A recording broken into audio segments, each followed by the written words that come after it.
as the cars roll off the starting grid here, we're going to get the blimp angle right here and get through the starting lineup for this first race of 13 here in Season 2 of Dart. We begin with the starting grid, starting up front, the front row. The number 32 of Charlie Steers will start up front with the number 17 of Corbin McCauley to his outside in the second position. Row 2, give me a second here. There we go. The number 7 of Andy Hurdle will start in third, and to his side will be the number 3 Toyota of rookie Dylan Baum. All right, let's move on to row 3, and rounding out the top 5 will be the number 1 of CD Mangrum. He'll have Darcy Ford for company, the number 64. He starts 6th. Row 4 now. We see Jose Mercado getting a late lap in to start in 7th in the number 9 Beamer. And he'll have debuting driver Patrick Hernandez on his outside. The 91 Subaru starts 8th.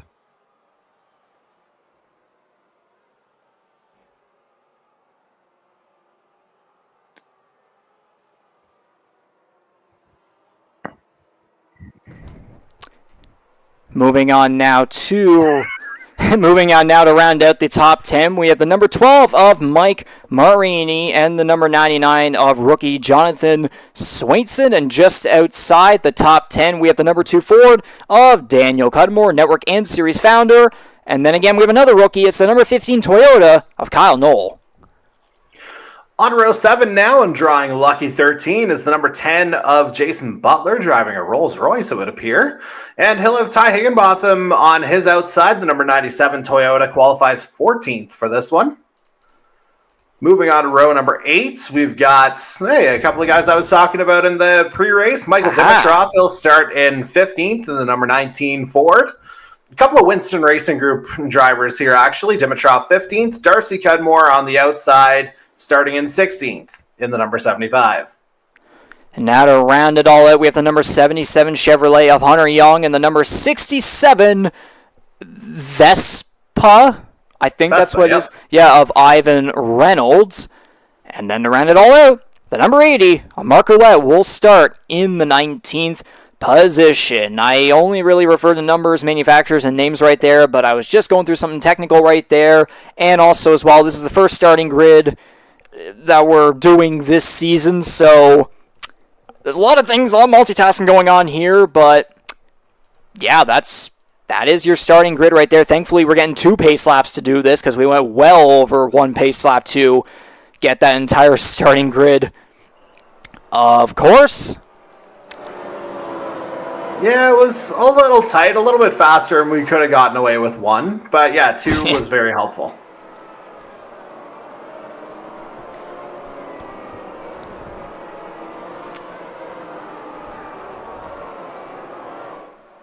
And now because we are on 2 pace laps, I don't know what to say now. Well, I think we kind of alluded to it in the pre-race during qualifying, the different tire strategy considerations and the idea that, Barber's potentially a track where rubber's just going to get eaten alive here. So I think maybe a look at track temperature might not be a bad idea. You know what? I actually had that in mind. I had weather info right in my mind there, so that was perfect, but partly cloudy. Oh my God, 49 degrees Celsius. Yeah, that is, for our American viewers out there, that translates to, I believe, 118.2. No, wait. 120.2. Even worse. Slick racetrack, absolutely perfect for this first race of Dart Season 2. How about that? Well, I mean, Barber's a fitting name. I think we're going to see some hair-raising action here. Absolutely. Jordy, as we are going to come around here. Where the heck are they? Well, that was turns... this is the second straightaway they're coming up here onto now. So this is turn 10. Yeah. Still got to memorize the corners here as we go through this race, and it'll be the same case as we get through all the other road courses here this season. The ovals will be a hell of a lot easier, that's for sure. But, Jordy, welcome back to open wheel racing. Hey, I'm looking forward to this, man. This is big jump for us as the pace car appears, and we'll see how old Chuck Nasty handles the grid here. Off the final corner, here we go. The Grand Prix of Alabama is underway. Round 1 of 13 for Season 2 of the Canadian Motorsports Network Dart Series. Charlie Sears makes it. Wow! Whoa, Sears goes around. Never mind. I completely had my vision wrong on that one. An early spin by the 32 as there was contact from behind. Yeah, it looks like it was Dylan Baum. He's moved up into second as a result. Sears down into 18th. This is going to be a full test of that pro card here. Well, he's made up one spot. Oh, we got a couple cars going around back here, or at least dropping a ton of positions. So a lot of maneuvering back and forth here on this first lap of the Grand Prix of Alabama, and because of what happened there with Sears, that gives Corbin McCauley the perfect opportunity here to shine up front, although he does have the number 3 of Dylan Baum very close behind him, 5/10 back, half a second behind. Looking to make something happen as Jose Mercado, I believe, just jumped Ivan Reynolds. There's a lot of movement going on back here as well. Mark Roulette trying to make something happen, but he drops back to the 15th position. Charlie Sears, oh boy, Sears and Jonathan Swainson both on pit road. Man, oh man, that is an absolute nightmare scenario for those two. I think in the case of Sears, because we didn't really see a whole lot of what went on with Swainson, we definitely saw it off the start, though, on lap 1. I think it might have been just a bit of late braking from Dylan Baum coming down that hill. I mentioned kind of the braking point to take was kind of that 200-meter board, or the 2 that you'd see, and yeah, there's the move. Sears tried to get on the accelerator, but Baum was there first. So here it is from up high. Okay, I think it might have been Hurdle into Baum into Sears by the looks of it, and then a bunch of stuff started happening right here as, yeah, one car goes around back there. I can't tell what it is. Another one as well. Ooh. There's a bunch of cars that another one in on the infield. A bunch of cars that went through trouble these first couple of corners. Yeah, someone having smoke up there as well. I cannot tell for sure who that was. These cars are not absolutely perfect at all to recognize, but anyways, other than that, looks like McCauley and Baum. Oh my gosh, the 17 gets loose. The 3 going to try to dive it down low. He's going to stay back. We're getting an early battle here. It's a veteran versus a rookie going at here, at least open wheel wise. We're going to count more than just the first season of Dart, of course, but man. Yeah, and I mean, you look at the separation these two have already pulled from the rest of the field. 5 seconds adrift is Andy Hurdle in third already.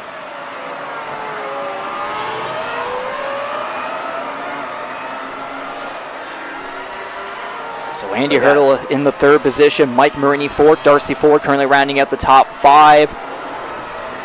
Daniel Cudmore in the 6th position.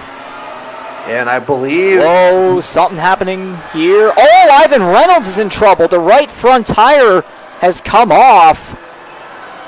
That's going to be the end of the 67's night. Come on. Oh, yeah, oh! Wow. Ooh, that is a violent start. And I mean, I was saying during qualifying, car control is going to be at a premium here. We're seeing it already. Indeed, so we're getting a lot of shenanigans going on in this race thus far, as McCauley and Baum still close together by about 3/10 or so through these winding corners. Down the hill, a little bit of a straightaway there. Man, I really need to memorize these corners. God. Yeah, so the chicane, that's the easy one. Well, I've got the map right in front of me. That's 9 and 10. And then that leads into the long straight. As we see, is that Baum going wide? Yeah, still right on the back of Corbin McCauley here. Oh, there we go. McCauley making the block right there. Baum, they're really going at it down the straightaway. Side by side into turn 2. Baum's going to clear the 17 and take the lead. How about that? And slam the door on any opportunity for McCauley to use a switchback. But lunge into 5. Man, the this is 3 gets loose. fun. And the 17's going to get right back up to the top position. That was a battle for the ages right there early in this Grand Prix of Alabama. The 17 back to the front.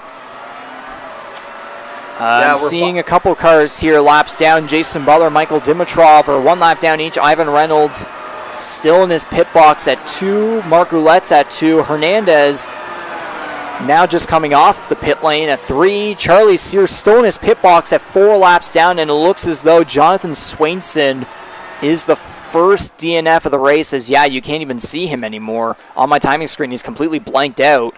So I believe the number 99 rookie is the first one out of the Grand Prix of Alabama. I mean, unless something happens. Yeah, well, I mean, you don't see a tire choice on the leaderboard either, so that's another pretty good indicator, I would imagine. But 5+ laps and we're already seeing these kinds of battles? Buckle the heck up. Indeed, you can see the tire compounds up on the ticker right now. There's a lot of diversity between the medium and the soft tire compounds, as Macaulay and Baum going for the mediums, Hurdles on the softs. Sears was initially on the mediums when he started up front. Yeah, I feel like the medium's ultimately going to be the play there. Again, we already talked about 40% humidity in the air. Track temperature was right around 50 degrees. Like, that rubber is just going to melt off. Indeed it will. And these guys just cannot get away from each other, staying... let me get this tire compound thing off. Yeah, there we go. It's been pretty much an average of 3/10 through every single straightaway, every single corner. These guys will not stop battling for the top position. Again, the number 3 of Dylan Baum, the Sim League Pro. Let me get this here. Yeah, the Sim League Pro Team 44 Racing, number 3 Toyota rookie, has plenty of momentum as recently. Considering a couple of weeks ago, he claimed his first career victory in the NASCAR series for Season 4 at Homestead Miami Speedway, which, again, we kind of have that theoretical what-if situation where had Baum won his way or been able to make his way into the championship for somehow. That win at Homestead Miami could have very well made him the first rookie, I would imagine, the first rookie champion in NASCAR series history. So Baum's looking to hopefully maybe change things up and actually make it true this time around in the Dart series on the open wheel side. And so far, he's off to a hot start, especially over a lot of guys in this field. Oh my God, the 17 got in the grass. That's going to be a huge loss. It's as if I completely had jinxed the 17 right there, even though I said nothing. It was everything positive for the number 3, so it was basically an opposite jinx right there. The number 3 up to the front is Macaulay. Had his rear tires in the grass. Somehow his car does not go around. And the 3's right back to... Well, no, never. But the 17's going to get right back behind him. This will never end. Yeah, I mean, we're already seeing how agile and slippery this Dallara IR-01 is on this particular track, especially with those tires absolutely screaming at that car already, and we're not even 10 laps in. And just to expand on that point on Dylan Baum, again, you talk about him driving for Sim League Pro. That, of course, is the team that brought us AJ Knickel last year. So perhaps not a huge surprise to see Baum immediately acclimating here, as I think if you look at some of their other Instagram content, going wide.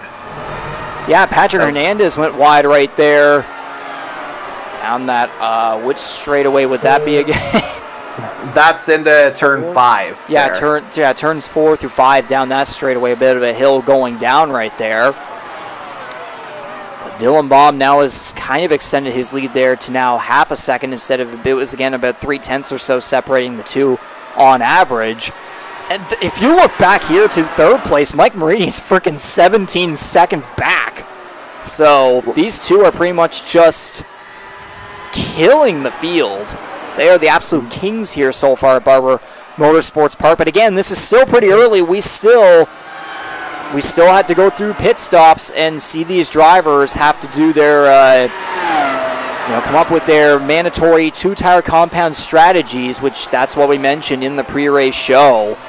So again, if we go back to showing the tire compounds with everyone, guys like Baum, McCauley, and Marini, they start on the mediums. They're going to have to go to the softs or the hards for the second run. Second half, whatever. Yeah, and I think what you'll be doing is, we'll be watching those soft tire runners closely to see what kind of life they can get out of them, and I think that'll ultimately dictate whether or not the medium runners are going to opt for the hard or take a chance on that red stripe. We also got the car makes up there to see the diversity that we have here throughout the field. We got a Toyota, a Honda, and a Audi, yes, Audi. How the heck did I manage to come up with that? An Audi in the third position, Rolls-Royce in fourth, a BMW in the top, at the bottom of the top 5. So different manufacturers or car makes, whatever, throughout the top 5. And then again, another Rolls-Royce, BMW, fourth, and then 2 Toyotas at the bottom, and Kyle Noll and Ty Higginbotham. Wow, that was close right there with Kyle Noll trying to get past the lap car of, let's see who it is, Michael Dimitrov in the number 19 Winston Racing Group Ford. Yeah, just a bit of an uncomfortable line there, as I think Darcy Cudmore is part of that lap traffic there as well, potentially. Got a couple cars here coming down the pit lane. Sears. Oh, good to see you made it back out, first off.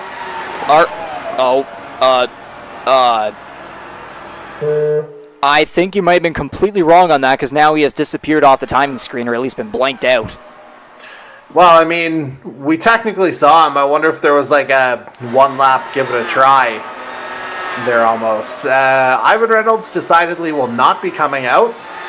Take a look at that visual. Good Lord. I mean, that's the, if we go back to the test run, that's almost the Caden Tuff special, right? Yeah, we can definitely call it that from the Oyster Bed Speedway 250. All the test and practice sessions that we had with that race, Tuffs decided at one point to completely lift himself over the edge. It's whenever you, or where is it? It's the end of that wall going into turn 3. He completely ramped it. I think that's what it was. And he ended up with his car in the fence because, well, realism.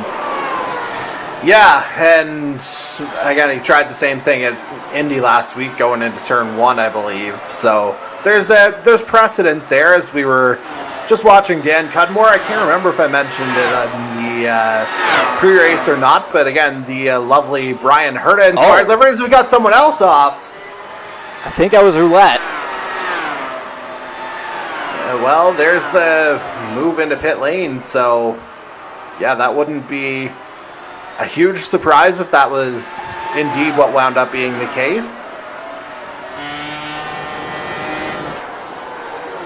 So as we look through the rest of the field here, we have Darcy Ford and C.D. Magram going at it for the 4th position. Oh! Whoa. Someone else. Jason Butler. Jason Butler, yeah. At the right front, I'm going to definitely have to... Oh, no. Come on, don't do this to me. There we go. You can just take Ivan Reynolds and get back out there.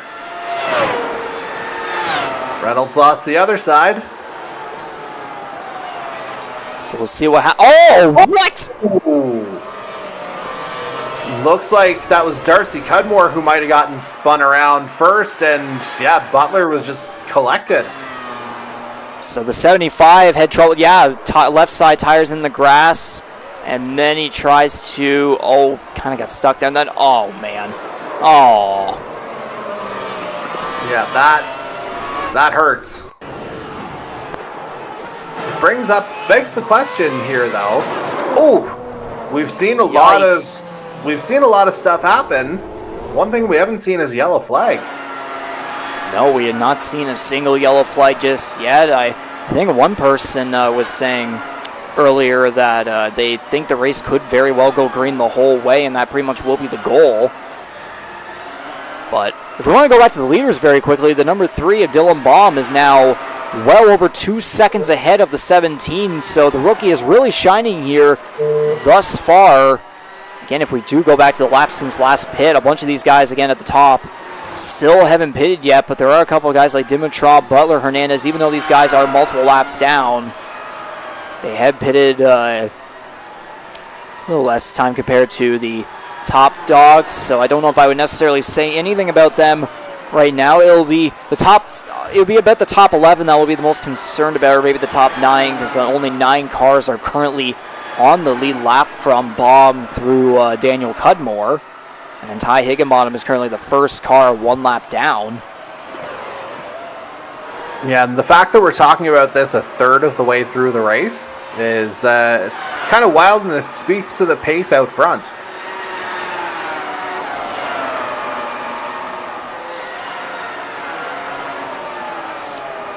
So yeah, Jonathan Swainson and Mark Ouellette saying a couple things here behind the scenes. Having unfortunate starts here to Season 2 of the Darts Series, both rookies, of course.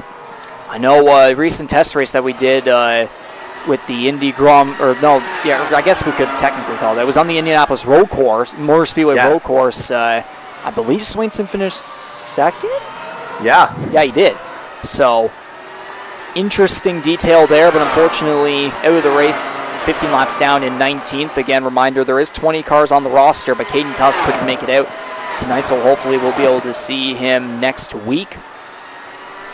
Let me double check where we're going to be at. It is the Grand Prix of Long Beach on the Long Beach Street Circuit, so we're going right to a street circuit for round 2 on October 10th, so that definitely should be interesting. And then we're going to an oval at Texas Motor Speedway for round 3, so a lot of circuit diversity there within the first 3 rounds of 13 here in Season 2 of Dart. As I could have sworn, I thought I saw something with, I think it might have been Marini, Marini. I thought I saw something. Take another look here, but I mean, what we're seeing is a guy who's turning in a pretty solid start here, it has to be said, as it looks like Ford gets by him here. Yeah, just runs a little wide, can't get the optimal line through. Again, not sure if that's the first chicane, 8 or 9. Oh, yeah, there's some contact. Oh, yeah. I wonder if, and he's slow coming through here as well. Now we'll get back to live right here. Dylan Baum's. I am hearing your phone. Oh my gosh, Marini. Loose through the corner there. Yeah, I think I'm going to have to shut off the old vibrator mode here. I had to put in that word. That could have been really bad. Silent mode incoming. At least your ringer doesn't say a certain word in particular that we can't say. I mean, I already almost said it, so. Yeah, almost. It could have been 2 times there even. I think Andy Hurdle Andy Hurdle and Mike Marini had something going there, I believe. That was Marini dropping back to 6th. Andy Hurdle moving up into the top 5. Only 7 cars now remain on the lead lap as someone ahead of Hurdle has trouble. I believe... I can't tell who it is. That was a BMW. I think it's Jose Mercado, maybe? Not Mercado. No, Mangram's a Beamer as well, so... Kyle Knoll, I think, just had something. The number 15 of Kyle Knoll, the Storm Surge eSports Toyota rookie, just may have had something happen there. Yeah, this is almost like... It's almost survival as much as anything else in this first round. And yeah, there's Knoll going for a spin, a little tap against the rail. And thankfully not in front of anyone, although one car did really have to zip by him right there. Yeah, Dan Cudmore just barely avoided it in that beautiful Brian Hurd fire. I just heard Macaulay apparently went for a spin.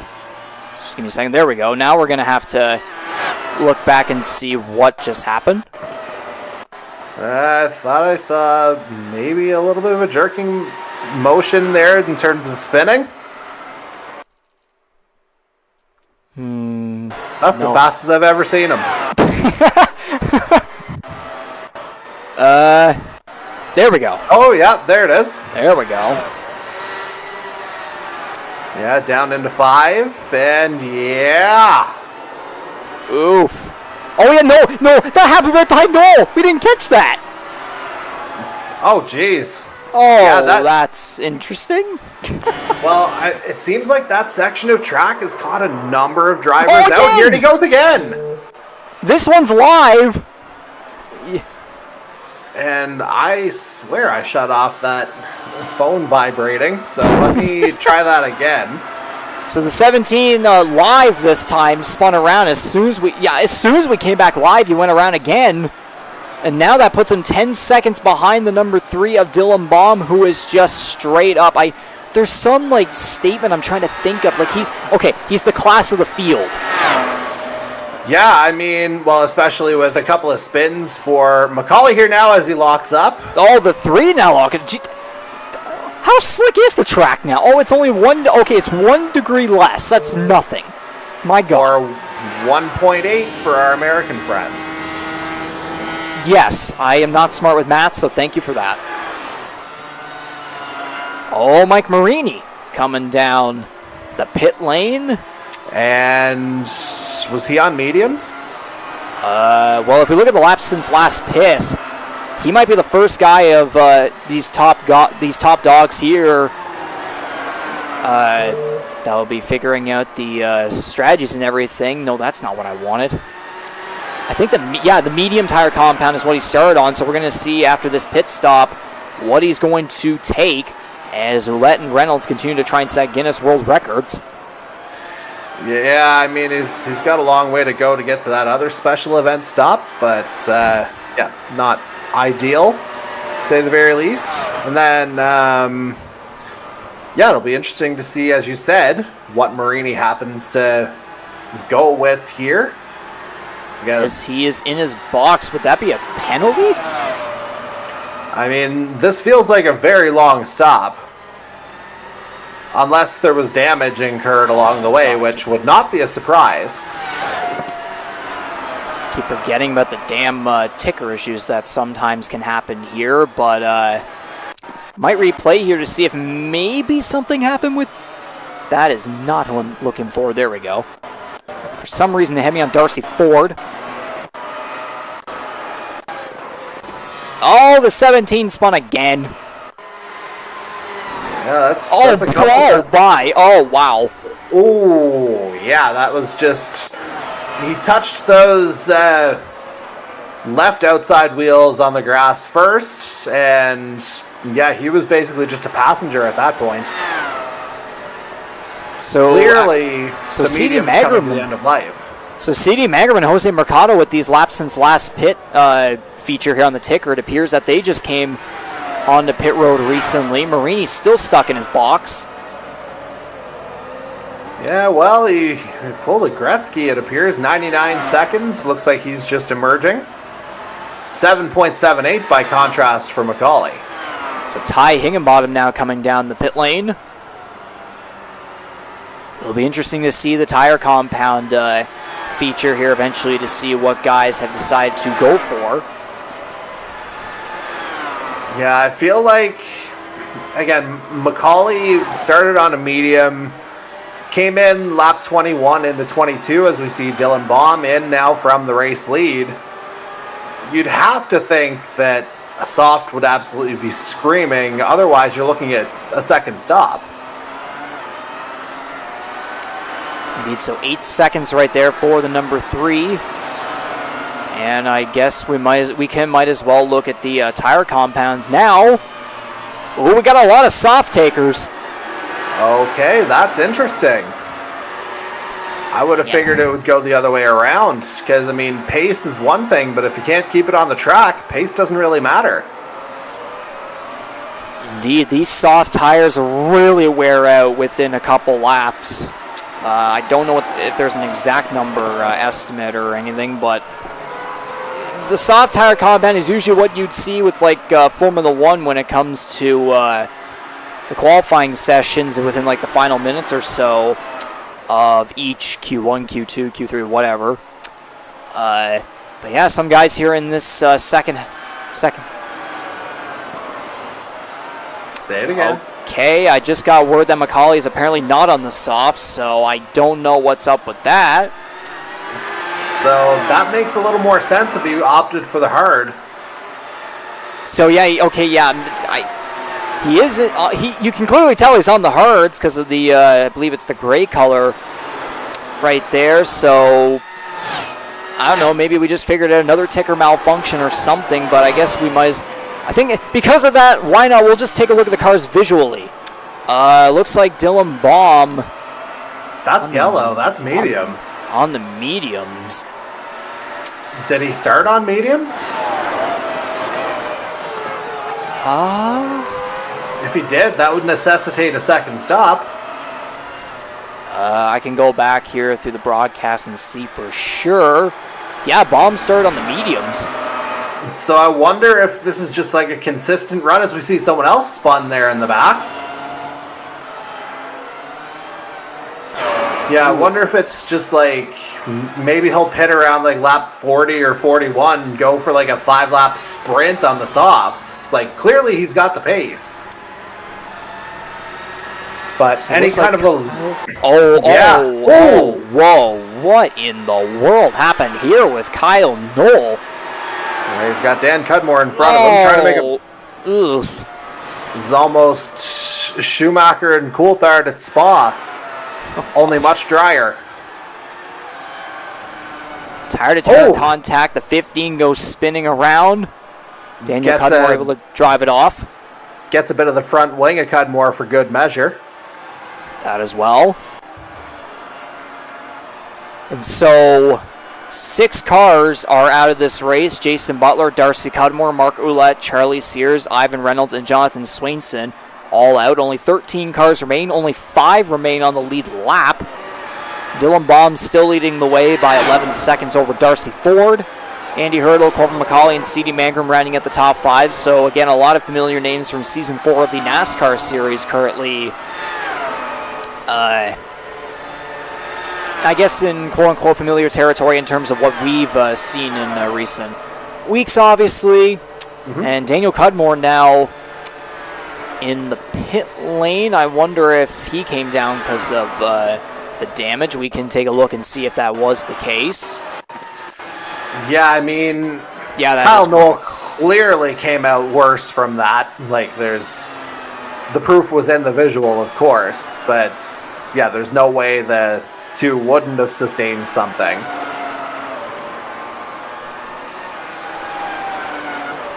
So yeah, maybe we did find a tire compound feature malfunction there because it has a bunch of guys.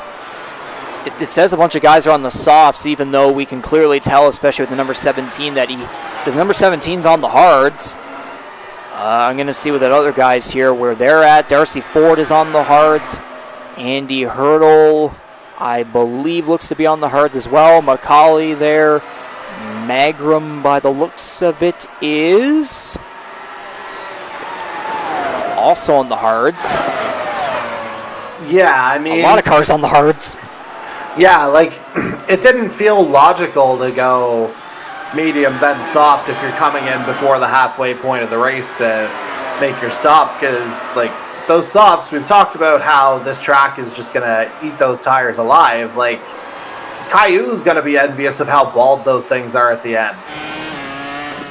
I mean, quite frankly, we have Jordan Clarkson. Oh, we got a bit of a drifter there in the back. I think that was Marini. Come on, give me the car that it is. Who are you? Who the heck was it? I thought it was Mike Marini.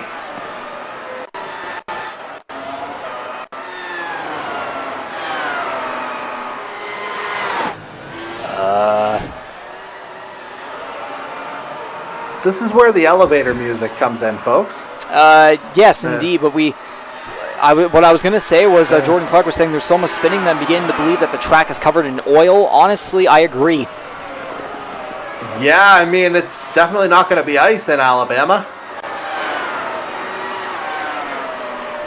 So Again, back to live here, lap 28 of 45 in round 1 of 13 for season 2 of the Canadian Motorsports Network Darts Series on iRacing. The Grand Prix of Alabama, currently led by the number 3 of Dylan Baum, and there's Hunter Young in his pit box, coming off 8.57 seconds right there. Kyle Knoll in his box for well over 200 seconds. Let's see what Hunter Young decided to do with the tires. Looks like the hards.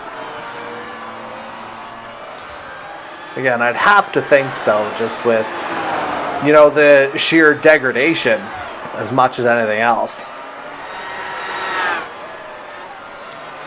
So going through the rest of the field here, it looks like the closest difference with the lap cars is between Andy Hurdle and Corbin McCauley, who are separated by about 2 seconds or so. So McCauley will look to jump on the podium. And if I look back at the Season 1 darts statistics,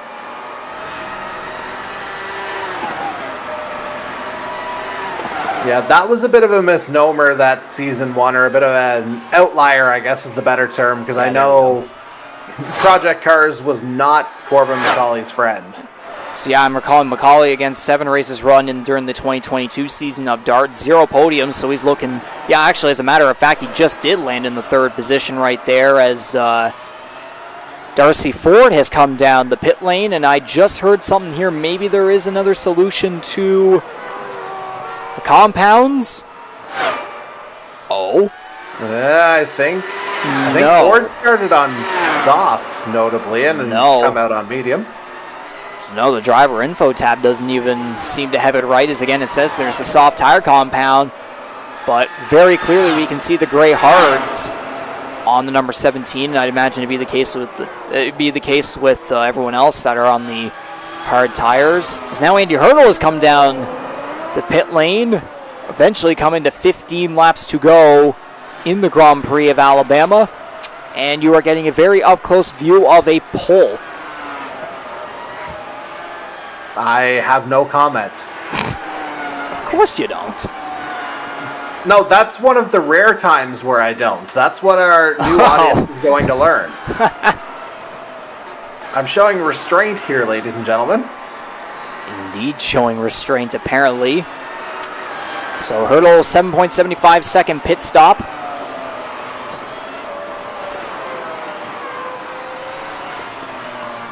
Whereas I am hearing a laugh from someone, so I don't know if something may have just happened there, or the 17 just laughs at everything. But he is now up to the 2nd position, 21 seconds behind the 3 of Dylan Baum. These two have been dominant up front when we don't talk about the pit window, the pit stops and everything.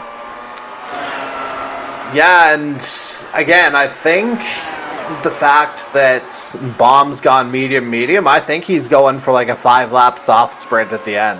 It has to be. And that would be very, very interesting. That would be a very interesting storyline to keep an eye on when we approach the ending of this Grand Prix of Alabama.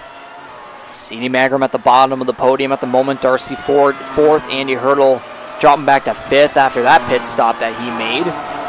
If we look at the laps since last pit, 8, 9, and 10 for the top 3, and then we got Ford and Hurdle at 2 and 1, so perhaps maybe they'll be able to gain some ground on some of these podium drivers here. And then it's just kind of a mix in between 6th through 10th. There's a couple guys that, like Dimitrov Hernandez, that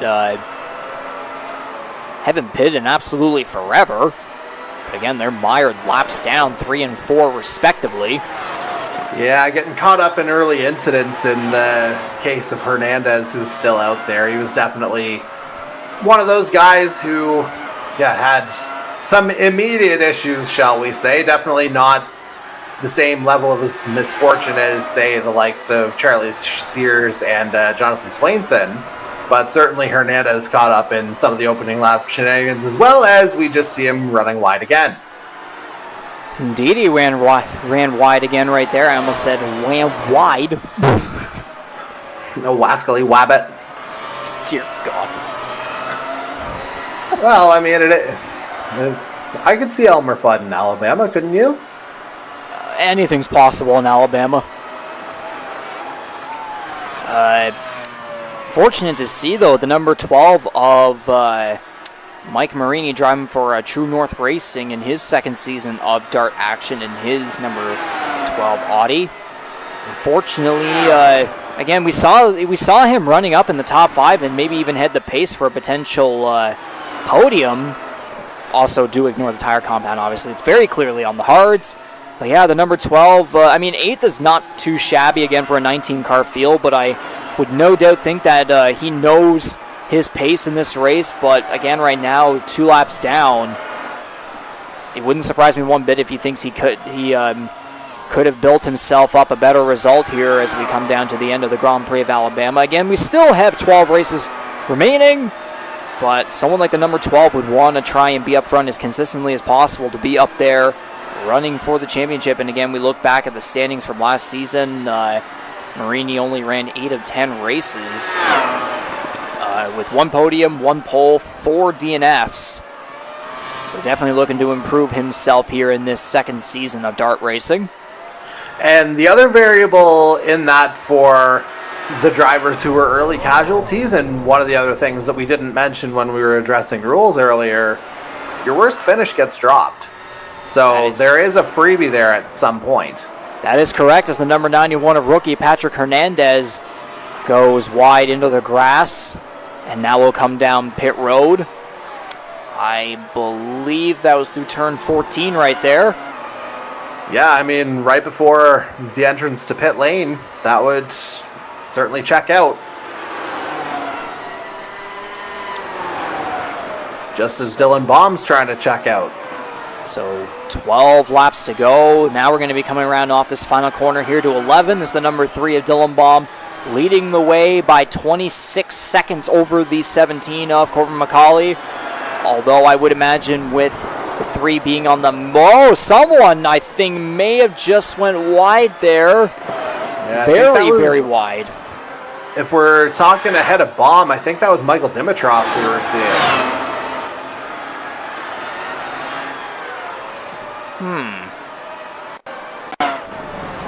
Yep, that was him. Going for a little bit of a slide in the sand, but you can even tell by the tires. The tire visuals right there, but thankfully, I honestly, the way those marks, the marks that we saw there through the sand, I honestly thought the car had gone right into the wall and suffered severe damage, but no, thankfully, the number 19 is still going, obviously with sanded tires. Yeah, I mean... Did he just come back from woodshop class? I was going to say, the markings certainly somewhat reminiscent of the infamous F1 groove tire era, which was very forgettable. But, yeah, ultimately Dimitrov able to make it work, make the escape, and, yeah, get back on the circuit. So 10 laps to go now in the Grand Prix of Alabama at Barber Motorsports Park. Round 1 of 13, Season 2 of the Canadian Motorsports Network Dart Series on iRacing. The number 3 of Dylan Baum, still the class of the field thus far.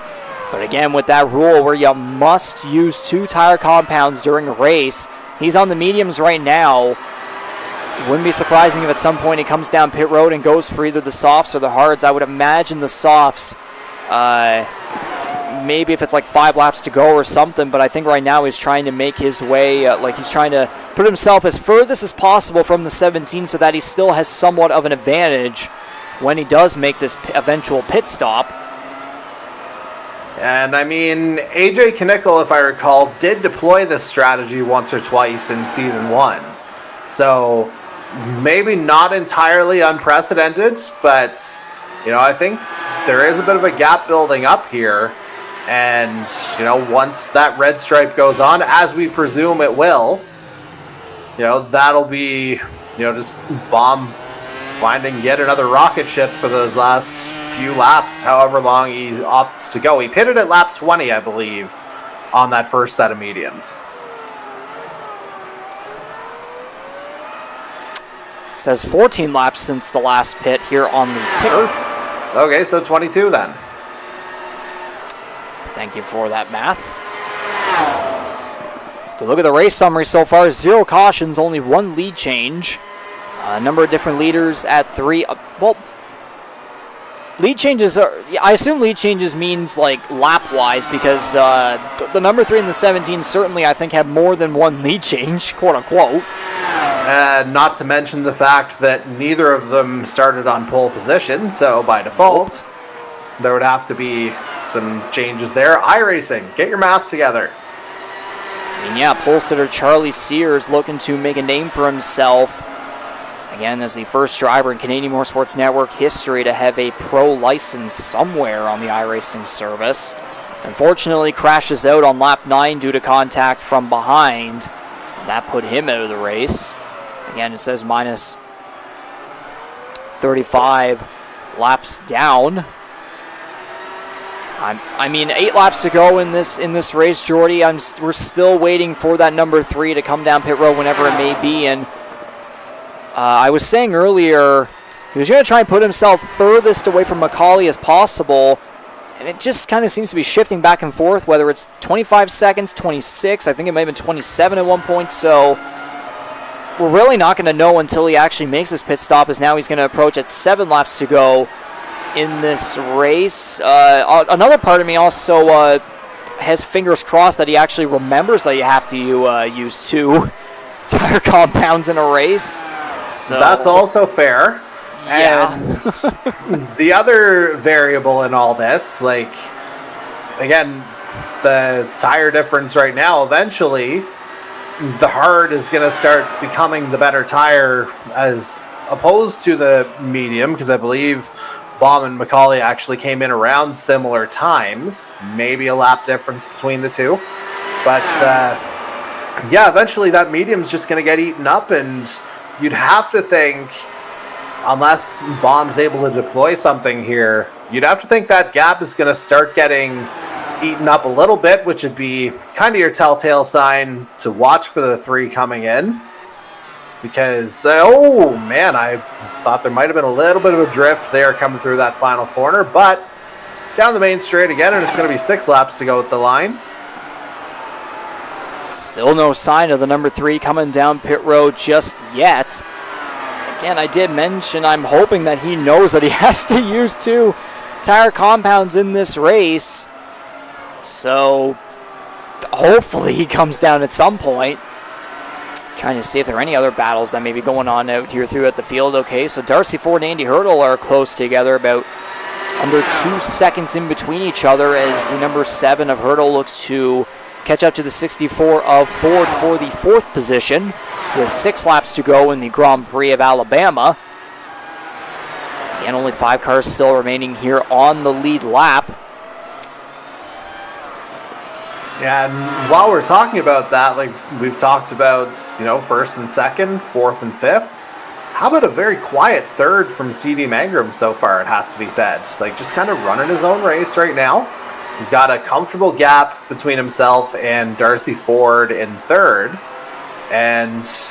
Or Darcy Ford in 4th, Mangrum, of course, being 3rd. And, you know, it's just kind of not silent assassin per se, but, you know, a guy who just seems comfortable out there. I mean, this is, you know, he hasn't challenged for the lead or anything like that, but again, it's a comfortable drive, bank some good points to start, and yeah, just get the momentum rolling. Indeed, he had a fast car in the recent test race we had on the Indianapolis Motor Speedway road course. The number 1 GTR Motorsports rookie sponsoring Nordic Aluminum and A1 Grassroots Lawn Maintenance and Landscaping, driving the BMW. And yes, a very, very quiet performance here at the bottom of the podium. Again, I still want to keep an eye on that number 3, who again now at 4 laps to go still has yet to come to pit road. 25.5 seconds ahead of the 17. Yeah, so that's... Is he going to go? Huh? I was going to say, it's kind of holding steady right now, maybe coming down a hair. But the other thing that's, assuming Baum does remember to come in, the other thing he kind of has to balance is whenever he rejoins, like, you'd have to think he comes out behind Macaulay, you have to think he has to give himself enough laps to be there at the end. So you got to think it's next lap at the absolute latest.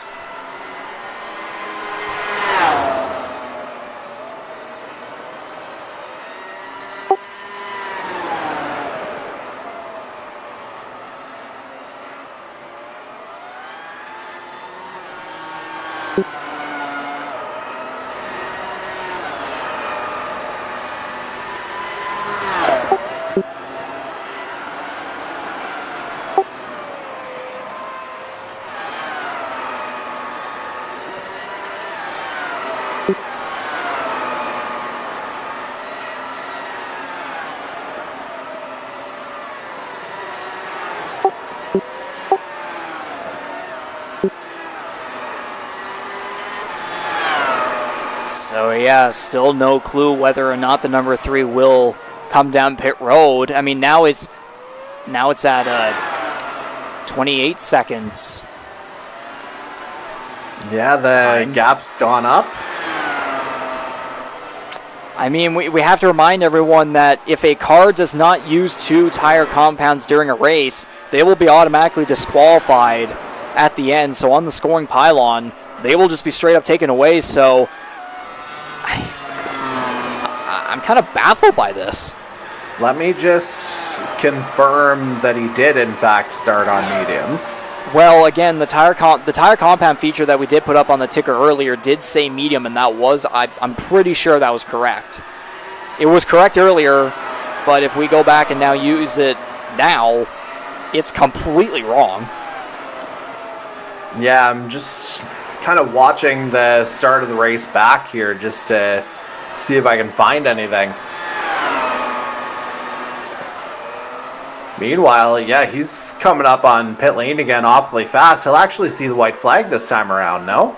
So whether or not maybe he made a mistake in choosing the medium tire compound instead, and that will be a fatal mistake, or maybe he'll come down pit road this time, or whatever may happen. The number 3 at Dylan Baum is leading, but if we see here at with the scoring pylon that he gets his first place position taken away at the checkered flag, then the number 17 of Corbin McCauley may very well be the Grand Prix of Alabama winner. See, we're seeing Baum now coming down the straightaway. Is his pit stop enough behind the start-finish line where he can make the stop and then just ease across the line? Like, what in the world? So, I would have figured that wouldn't have been an actual thing. Like, I wouldn't have thought that'd be technically possible. Or legally possible. So yeah, the white flag is out in the Season 2 Dart Series Grand Prix of Alabama at Barber Motorsports Park with the number 3 of rookie Dylan Baum leading.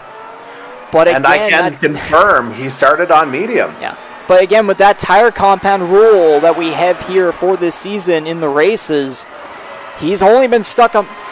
He was only on mediums this entire race.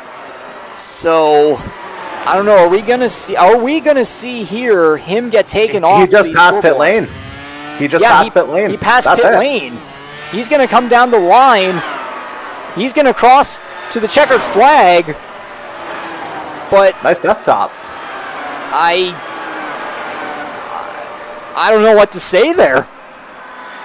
Well, we've got a very interesting situation on our hands here, sir. So again, the number 3 crossed the line first, but here comes the number 17, who did follow the tire compound rule. This might be the winner of the Season 2 Grand Prix of Alabama. The number 17, of course, McCauley takes the checkered flag. Yeah, we'll have to see how this is all processed.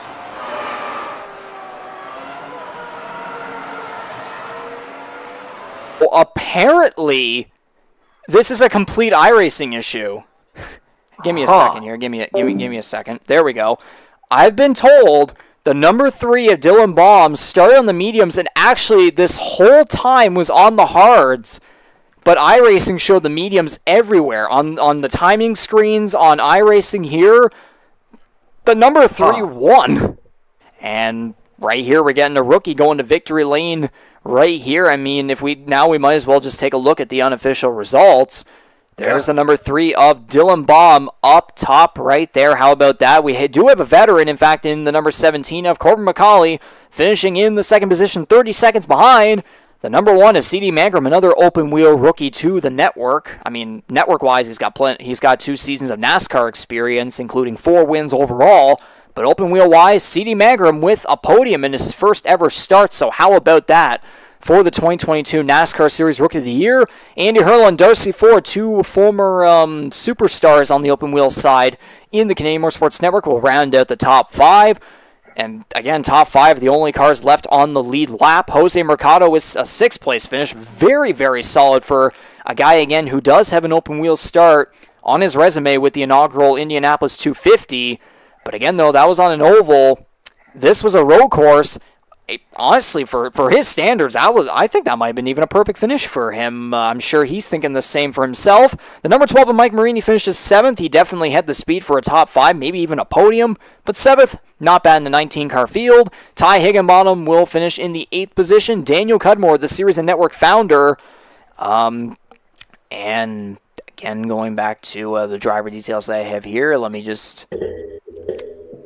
Come on, where we are. Yes, the 2021 Formula One Series champion with 1 win and has success otherwise on the open wheel side as well. And then we have the number 77 of Hunter Young rounding out the top 10 again, and also him as well being an open wheel rookie here in the Canadian Motorsports Network. Top 10, I mean 3 laps down, but not too shabby for Hunter Young.